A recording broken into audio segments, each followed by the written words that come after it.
Okay, a lot of you have been very disappointed that you didn't get a TGC review of the Netherlands and their win against South Africa. Let's just say, there are commercial realities, but we heard what you said, and we thought, you know what? Let's just see if we can go one better. So we're sitting here tonight with the captain and vice captain from the Netherlands, of the Netherlands, the boys Scotty Edwards, Max O'Dowd, salad, forearms, great cricket, Blackburn Mats. I think we're in Scotty Edwards' hotel room and Max is on his bed. And why wouldn't you be? You're in now. Boys, just run us through it. Just start us off with the vibe in the camp, the feelings, and then extrapolate that through to the country itself. It's buzzing in the Netherlands right now, isn't it? I mean, it's all over the newspapers up now. No, the boys are pretty stoked. It's strange because we're not surprised. It's like, of course, from the outside, probably loads of people are very surprised, but, we've done a lot of work and we kind of, wouldn't say expected the result, but we knew that if we played really well, then kind of anything could happen. So yeah, boys are happy that I guess the hard work's paid off. I'll apologise for my voice already, but basically, Scotty, ever since he pulled Rabada for 6, I've been circuiting since that moment. So, and apparently I'm still going. I mean, smoking at the same time. I want to talk about the team song. I've seen it on the ICC's Instagram. Starts off with a couple of wheeze, and then we're from Netherlands, and then it goes into a bup, bup, bup. Can we go through the team song? Like, do you guys know the lyrics? I presume you know some of the lyrics, or were you reading off an A4 sheet of paper? No. The boys are pretty good at the moment. We got that one obviously from the Richmond footy song, as I'm sure you're aware. We started that sort of a few years ago, and gradually over time the boys have gotten better and better at singing, and now it's just become a bit of a tradition, and everyone's sort of bought into it nicely. Okay, that was a very captain's diplomatic answer, so let's keep going. Yeah, I know. I've been doing a lot of media, so it's all good, brother. I see you. That would have been one of the all-time songs. We'll get into it. So South Africa, your bunnies? I don't know if I'd be saying that, to be fair. Well, 2-0. 2-0. Yeah. I mean, Australia can't dust them. 2-0 World Cups. They pumped us when we played them in Joburg last year. I think Markham had 170. They put on 370 and made us look pretty stupid. So, no, but in the World Cups, I guess, 2-0. Trucking along nicely. So you want to go with it, but you can't. I appreciate the tournament. It's a long tournament. It's a long tournament. Which one was better, boys? The last year at Adelaide or this one last night? I'd say this one definitely. I think some people have always got that opinion of like, T20 you get lucky. I think there was some words out last time about South Africa taking it lightly. I don't know if they would have taken us lightly, needing to win to go into a semi, but this one just, I think 50 over World Cup. I don't think it gets much better than that. Scotty, 70 odd red, and I will say it just broadly 70 odd because I reserve that right as a grade cricketer, not to have the specific statistic. 70 odd red. Is that a message to Crick Info, who haven't actually established a profile page for you yet? There you go. Really, no profile. Rough. Fucking hell. He's life. I think they've got one up now. Nah. I'm more into my My Cricket profile. I was a bit disappointed when you guys put that up at the start of the tournament. I think it was a My Cricket average of about 30, and I didn't do too well in the last game. You posted up there. So, I figured I had a bit of work to do in this World Cup. All right. Well, look, let's have it right before we're just spraying you guys, because that's the only way we know how to compliment people. You've destroyed South Africa. It's very clear you're a great unit of a cricket team. You have to be beaten across many, many different parts of the game to actually overcome you. I think there's a number of teams that would be more fancied who would be worried now. I actually feel like, Max, you were part of Mitchell Stark's hat-trick in the warm-up game. That's obviously foxing because you guys have just luring them into a false sense of security. Exactly. Well, the thing is with that, like, I hadn't played a game. Okay, this still sound like an excuse, but Please. Obviously we haven't played much cricket, international cricket, and we've done a lot of training. Like I played a game in Dutch club cricket on like an artificial mat against this one guy who bowls like wobblers with a keeper up. And we played him in, I don't know, whenever it was, end of the summer. And then my next game was Starkey running in under lights. Fucking hell.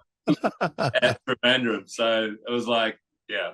It was cool, but it was also like, shit, this is actually, time to wake up. But nah, it's all good. Scott, I go back to you. I want to talk about your innings, and like you were just sweeping the shit out of Maharaj, took down Rabada, one hands, like reverse sweeps, hoiks. That's harsh. It was a clean hook over sort of deep square, cuts, drives against Ngidi. Fuck, it's jerking off through most of it, to be honest. But it was 7 for 140 with 10 overs left.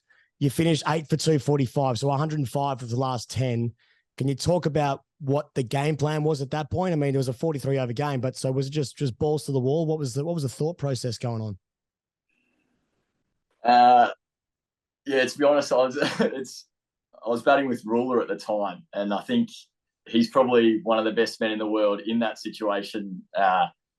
In terms of how like rogue he is, we're both quite like unique batters. I don't think either of us have the greatest technique, but we just hit it to funny areas and do sort of run hard, do weird things to oppositions, I suppose. So he's hooking him over backward point for 6, and I'm just trying to get across and sweeping. And I think sometimes oppositions get a little bit flustered by that sort of thing.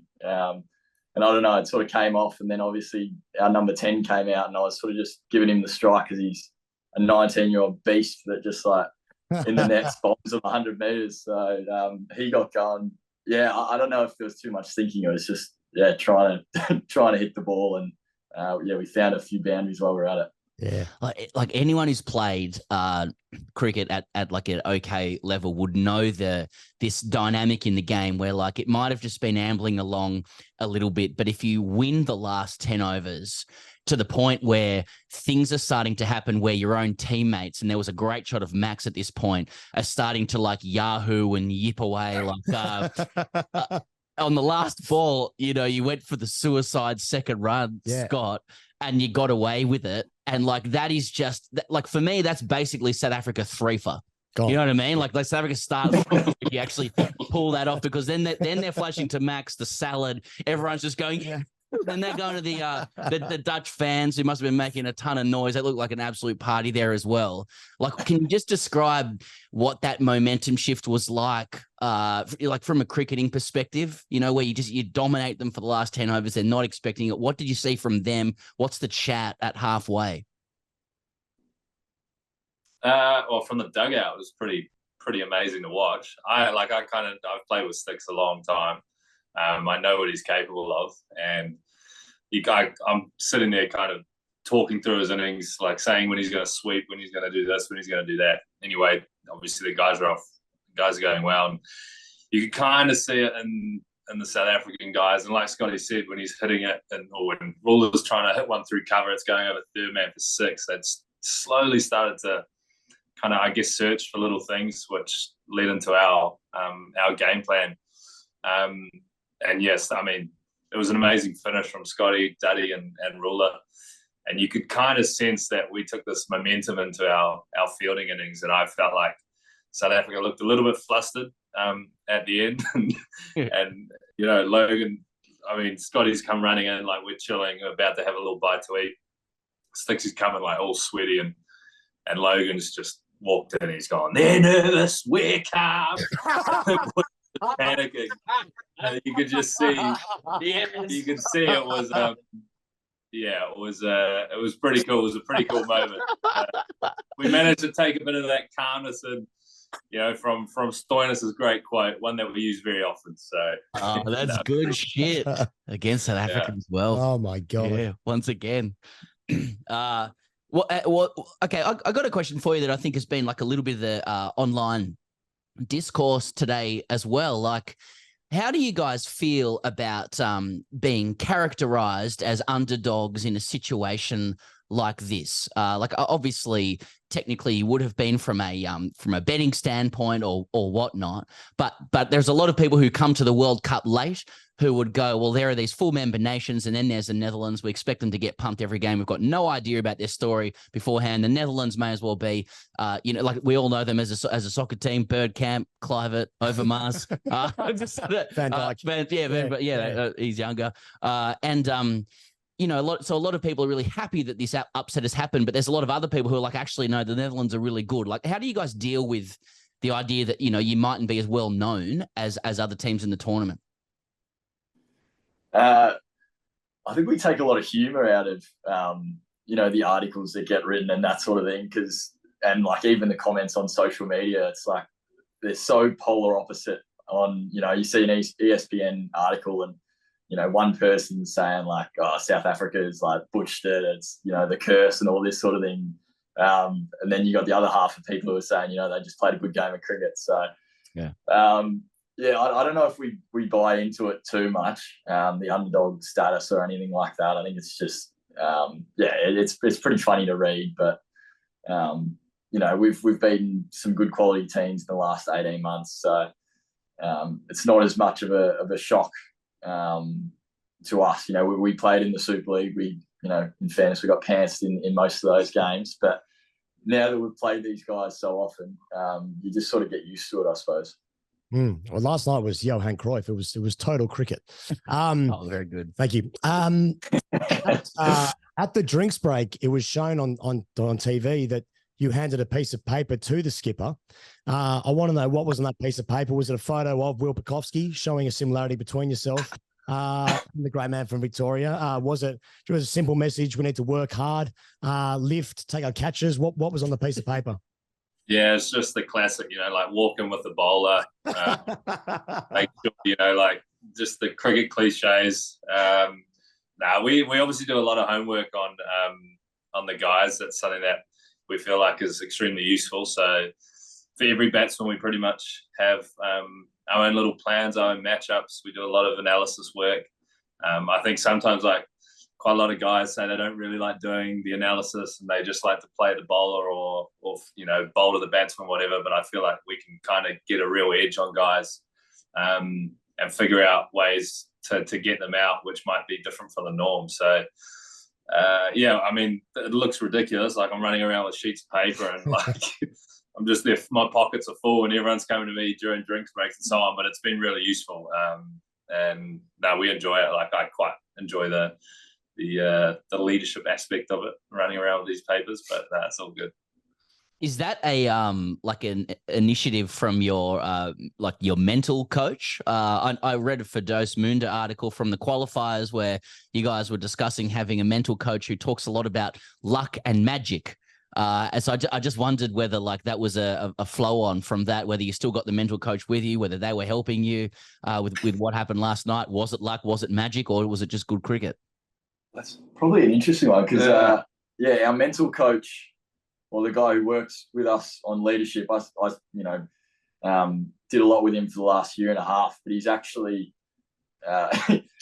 moved into the South African camp. So he was in their dugout for the game yesterday.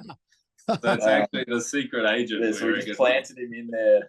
No. He's great at his stuff. We learn a lot off him, and the South Africans poached him off us before the tournament. When did you guys think that it was on? Like what moment was it like, oh, I think it's going to happen? I think probably when Russie reverse swept it. No, probably when Klaasen got out. Because I was watching Klaasen bat, I was like, I don't know how we're going to get this guy out. He made it look pretty easy. Yeah.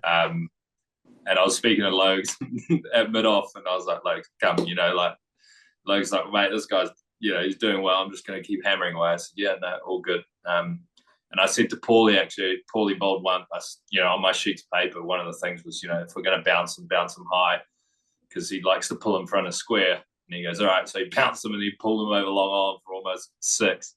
And Oaks bowled that like halfway flick off the hip and somehow flicked it straight to fine leg. So I think once we got him, I think it kind of took away that X factor power that he brings. And that was kind of maybe that around that time I was like, okay, right, we're really on top now. But then Miller's still there and Janssen can bat. And so it was never going to be easy, but I think Klaasen was a real big one to get at that time. Were the South African boys good with you after the game? Like, did you get any, was it just, well played boys kind of stuff, or were they too gutted to talk? No, they're pretty good, to be fair. Like we were staying at the same hotel as them. So, yeah, I think they had to listen to the cake presentation thing at the hotel. Can you run? Okay, sorry. Can you just run us through that whole scenario then? So they're back at the hotel with you. You guys would be circuiting deluxe, surely. What's the dynamic there? Are they joining in? Quinny there for a beer? Probably not. Sorry to burst your bubble. It was pretty chilled. It was like, the thing is, it's only game 3, so there's so many games left. And us like having a circuit is not like in game 3 of the World Cup is pretty rogue. So we definitely have beers, but we've got bigger aspirations than just beating one team in this World Cup. But yeah, no, they've been great. Like we have great conversations. We know them outside of the cricket. We've played with them in franchise cricket around the world. So all of those boys are really nice guys. And they all wished us luck, and we wish them luck. And hopefully we can see them in the semi-finals of the World Cup. That'd be amazing. I think it's Sri Lanka next for you guys, and then Australia after that. I suppose it must be something that you're already thinking about. I'm sure, one game at a time, et cetera, et cetera. Just say that. Just get that out of the way, yeah. But the game against India has got to be the one that you're thinking, oh, that's just going to be something else. I don't even know where you guys are playing against India, but is that on the mind? Are you already dreaming of that big one? I don't know. You? I wouldn't say I'm dreaming about it, but I'm looking forward to it. Like India at the Chinnaswamy is going to be pretty amazing. We played India at the SCG at the T20 World Cup last year, and that was close to sold out, and that was crazy. So I can't imagine what it's going to be like in India itself. But yeah, that would be a big one for sure. Scotty, I want to ask, I know it's kind of cliche, but I'm just talking to a couple of the boys who know a little bit about your upbringing and stuff like that. Like they said, how does he feel, growing up on the mats of Blackburn, now playing international cricket, and how does he also feel, that he wants a Victoria gig, but now he has to settle for scoring international hundreds and winning World Cup games? I don't know if I can buy too much into that one, right? It's been a little bit of an interesting journey, my one, I think. It gets a little bit of airtime with the born in Tonga, grew up in Australia, now living and playing in the Netherlands. So a little bit of a funky way of, making my way into the professional cricket side, I suppose. And then just coming back to Vic and just plying my trade in the grade cricket. So, yeah. Yep, this is definitely as good as it gets. Just last one from me, boys. Just given the run you've had and then winning the game last night, you've had some amazing performances and results. Smashing West Indies, winning the game against Scotland when you had to jump their net run rate, and the way that you did that, well, I suppose Buster Leader, his amazing performance in that game, right, to get yourself into the position to play in the 10-team World Cup. Playing really well early on in this World Cup, then finally getting a great result last night. Do you think now it also almost makes it harder, because if teams were going to take you lightly, now you've knocked off, one of the 2 very good form teams of this tournament. Is it going to make it harder to then go again? It's a good question. I just don't think at this World Cup that teams take anyone lightly, as cliche as that sounds. There's only 10 teams. And it's, I think everyone's going to be taking everyone head on. and take everyone as seriously as they can. So it's going to be tough no matter what happens. Like that South Africa game, I think we just played well, and they probably didn't play as well as they'd like to, but it was just a game of cricket where one team wins and the other team loses. It's not like we played amazingly and they played terribly. It was like just like any other game of cricket that I've won or lost. And I think it's going to be like that going forward, to be honest. And, you know, hopefully teams take us lightly, but I doubt that's the case. I'm sure they'll be doing all their work. So, yeah, I don't know about you, but. Yeah, no, I'm happy with that. He's zoned out.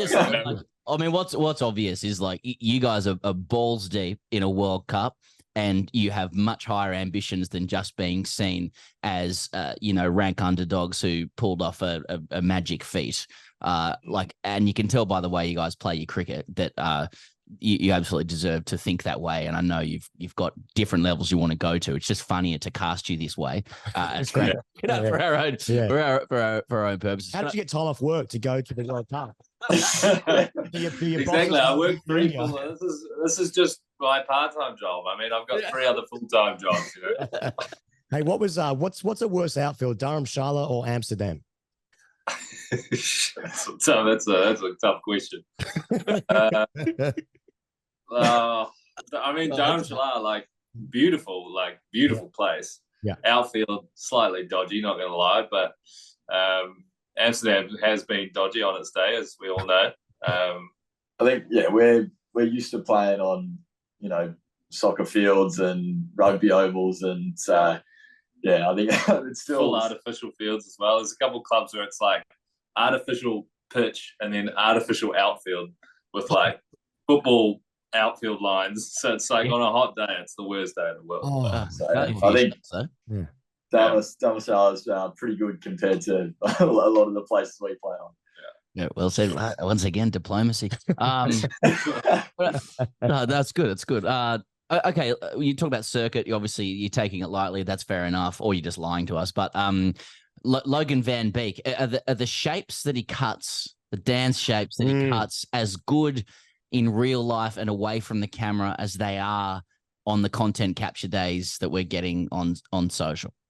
The thing is, if you actually go back through all the content captured, it's just one dance. It's like the only thing he does is the Michael Jackson, what's it called, Beat It. No, it's not Thriller, it's Beat It. Oh, right. So he knows the whole, he tells me this story every week that he grew up, listening to Michael Jackson and the Beat It music video, and that's the only dance he ever does. It's ridiculous. I call him Captain Carry On. Every time you see him, the camera comes on, he's just like next level. Because if you want to look at the Canes to be Instagram posts, the story from this morning, he's dancing on the plane. It's just ridiculous. But fair play. That's who he is. That's all right. You're a DJ yourself, Max? Is that something you talk about, or is it very amateur, or is it one of your full-time jobs? No, it's one of my 5 full-time jobs. Nah, it's bar mitzvahs, yeah. Like I've been DJing for a long time, since I was like 13, but mainly because I just like music. But once the ICC caught wind of that, they've like created this whole narrative that I'm just this full-time DJ, part-time cricketer. It's absolutely killing me. But no, I DJ. I enjoy it. I enjoy music and DJing for my mates. Like, it's not like I go into clubs on Friday nights before games of cricket and DJ till 4 a.m. But I do enjoy it. So I guess if you want to call me a DJ, then you can. I can. I will. Well, I saw that your favorite song at the moment is by Fred Again. And we learnt last week that Fred Again is a watcher of TGC. Right. If there's some kind of synergy there where like we can all have a circuit after the World Cup. Oh my God, Fred! If you're listening, I'm gonna remix an intro for us, right. Fred. Yeah, Max might be a collab. It's boys. Thanks so much for your time. I really appreciate it. And just shouting out that it's quite rare to get time with players who are in the middle of a World Cup. So it's very generous of you to do it, and for Max to sit on Scott's bed as well while that's happening. Genuinely behind you massively this World Cup, and I know that this isn't the only game you're going to win. It's going to be fucking awesome to watch. So all the best for in the path to the semis and eventually winning it.